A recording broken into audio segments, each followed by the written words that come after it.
ಪರ್ಫೆಕ್ಟಾಗಿ ಮನೆಯಲ್ಲೇ ತುಂಬ ಸರಳವಾದ ವಿಧಾನದಲ್ಲಿ ಗರಿಗರಿಯಾಗಿರುವಂತಹ ವಡಾ ರೆಸಿಪಿ ಯಾವ ರೀತಿ ಮಾಡೋದಂತ ತೋರಿಸ್ಕೊಡ್ತಿದ್ದೀನಿ ಬನ್ನಿ.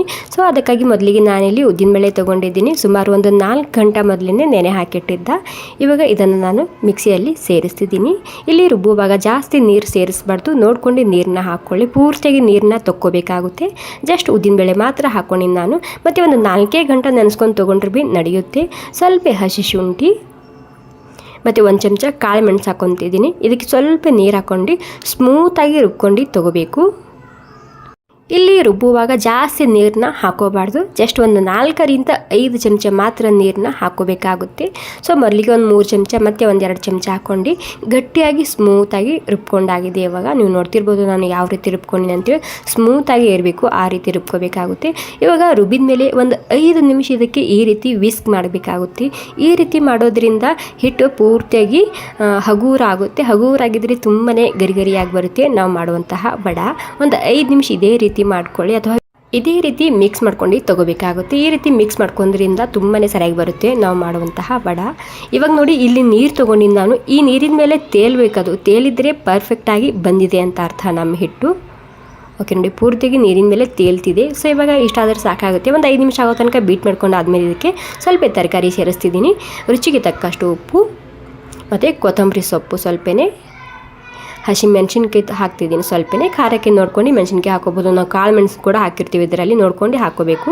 ಮತ್ತು ಸಣ್ಣದಾಗಿ ಕಟ್ ಮಾಡಿದಂತಹ ಈರುಳ್ಳಿ ಮತ್ತು ಇದು ಕರಿಬೇವಿನ ಸೊಪ್ಪು ಹಾಕ್ತಿದ್ದೀನಿ. ಈರುಳ್ಳಿ ಕೂಡ ಇದರಲ್ಲಿ ಪೂರ್ತಿಯಾಗಿ ಸಣ್ಣದಾಗಿ ಕಟ್ ಮಾಡ್ಕೊಂಡು ಹಾಕೋಬೇಕು.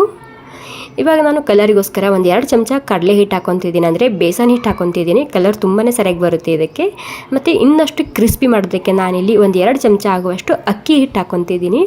ಇವೆರಡು ಅಕ್ಕಿ ಹಿಟ್ಟು ಮತ್ತು ಕಡಲೆ ಹಿಟ್ಟು ಬೇಕಿದ್ದರೆ ಸ್ಕಿಪ್ ಕೂಡ ಮಾಡ್ಬೋದು. 1 ಚಮಚ ಜೀರಿಗೆ ಹಾಕ್ಕೊಂಡಿನಿ.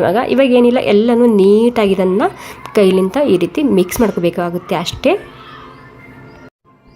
ಇವಾಗ ನೋಡಿ ನೀಟಾಗಿ ಕೈಲಿಂದನೇ ಮಿಕ್ಸ್ ಮಾಡ್ಕೋಬೇಕು, ಚಮಚಲಿಂದ ಮಿಕ್ಸ್ ಮಾಡ್ಕೋಬಾರ್ದು. ಇವಾಗ ಮಿಕ್ಸ್ ಮಾಡ್ಕೊಂಡಾಗಿದೆ. ಇಲ್ಲಿ ನಾನು ಒಂದು ಕಾಟನ್ ಬಟ್ಟೆನ ಈ ರೀತಿ ಕಟ್ಟಿ ತೊಗೊತಿದ್ದೀನಿ. ಸಲೀಸಾಗಿ ಎಲ್ಲರೂ ತುಂಬಾ ಸರಳವಾಗಿ ಮಾಡ್ಕೋಬೋದು. ಈ ರೀತಿ ಆಗಿದ್ರೆ ಕೈ ಸುಡುತ್ತೆ ಅಂತೇಳಿ ಚಿಂತೆನೇ ಬೇಡ. ಈ ರೀತಿ ಮಾಡ್ಕೋಬೇಕು ಅಷ್ಟೇ. ಮಾಡ್ಕೊಂಡಾಗ ಟೈಟಾಗಿ ಕಟ್ಕೋಬೇಕಾಗುತ್ತೆ. ನೀವು ಇಲ್ಲಿ ಮೊದಲಿಗೆ ಈ ರೀತಿ ರಬ್ಬರ್ ಹಾಕ್ಕೊಳ್ಳಿ.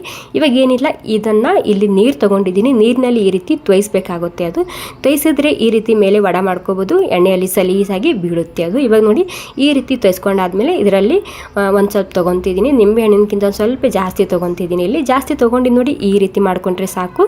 ಇವಾಗ ನೋಡಿ ರೌಂಡಾಗಿ ಈ ರೀತಿ ಹೋಲ್ ಮಾಡ್ಕೋಬೇಕು ಅಷ್ಟೇ. ಎಷ್ಟು ಸರಳ ಅಲ್ವಾ. ಡೈರೆಕ್ಟಾಗಿ ನೀವು ಇಲ್ಲಿ ಎಣ್ಣೆಯಲ್ಲಿ ಬಿಡ್ಬೋದು. ಇಲ್ಲಿ ಎಣ್ಣೆಯಲ್ಲಿ ಬಿಡುವಾಗ ಕ್ಯಾಮ್ರಾ ಆಫ್ ಇತ್ತು, ನನಗೆ ಗೊತ್ತೇ ಆಗಲಿಲ್ಲ. ಇವಾಗ ಏನಿಲ್ಲ, ಎಣ್ಣೆಯಲ್ಲಿ ಒಂದೊಂದಾಗಿ ಬಿಟ್ಕೊಂಡು ಮೀಡಿಯಮ್ ಗ್ಯಾಸ್ನಲ್ಲಿ ಇದನ್ನು ಕ್ರಿಸ್ಪಿ ಆಗೋ ತನಕ ಅಥವಾ ಗೋಲ್ಡನ್ ಬ್ರೌನ್ ಆಗೋ ತನಕ ಈ ರೀತಿ ಕರ್ದು ತೊಗೊಂಡ್ರೆ ನಮ್ಮ ವಡಾ ರೆಸಿಪಿ ತಯಾರಾಗುತ್ತೆ. ಇದರಲ್ಲಿ ಅಕ್ಕಿ ಹಿಟ್ಟು ಹಾಕೋದ್ರಿಂದ ತುಂಬಾ ಗರಿಗರಿಯಾಗಿ ಬರುತ್ತೆ. ಅದ್ರ ಜೊತೆಗೆ ಕಡಲೆ ಹಿಟ್ಟು ಹಾಕೋದ್ರಿಂದ ಕಲರ್ ತುಂಬಾ ಸರಿಯಾಗಿ ಬರುತ್ತೆ ಇದಕ್ಕೆ. ಸೊ ನೋಡ್ತಿರ್ಬೋದು ಎಷ್ಟು ಸರಿಯಾಗಿ ಕಲರ್ ಬಂದಿದೆ ಇದಕ್ಕೆ ಅಂತೇಳಿ. ಮತ್ತು ಜಾಸ್ತಿ ಕೂಡ ಹಾಕೋಬಾರ್ದು. 2 ಚಮಚ ಕಡಲೆ ಹಿಟ್ಟು, 2 ಚಮಚ ಅಕ್ಕಿ ಹಿಟ್ಟು ಅಷ್ಟೇ ಮಾತ್ರ ಹಾಕೋಬೇಕು. ವಾವ್ ನೋಡಿ, ತುಂಬಾ ಸರಿಯಾಗಿ ಬಂದಿದೆ ನಮ್ಮ ಗರಿಗರಿ ಆಗಿರುವಂತಹ ವಡ. ನೀವು ಇದನ್ನು ಕಾಯಿ ಚಟ್ನಿ ಜೊತೆಗೆ ಅಥವಾ ಸಾಂಬಾರ್ ಜೊತೆಗೆ ನಿಮಗೆ ಎದ್ರ ಜೊತೆ ಇಷ್ಟ ಅಂತ ನನಗೆ ಕಮೆಂಟ್ ಮಾಡಿ ತಿಳಿಸಿ. ನಾನು ಇದನ್ನು ಸಾಂಬಾರ್ ಜೊತೆ ಸರ್ವ್ ಮಾಡ್ತಿದ್ದೀನಿ. ಚಟ್ನಿ ಕೂಡ ಮಾಡಿದ್ದೀನಿ, ತೋರಿಸೋದಕ್ಕೆ ನನಗೆ ನೆನಪು ಹೋಗಿತ್ತು. ವಾವ್ ನೋಡಿ, ಒಳಗಡೆ ಪೂರ್ತಿಯಾಗಿ ಬೆಂದಿದೆ. Okay, thank you so much ಎಲ್ರಿಗೂ.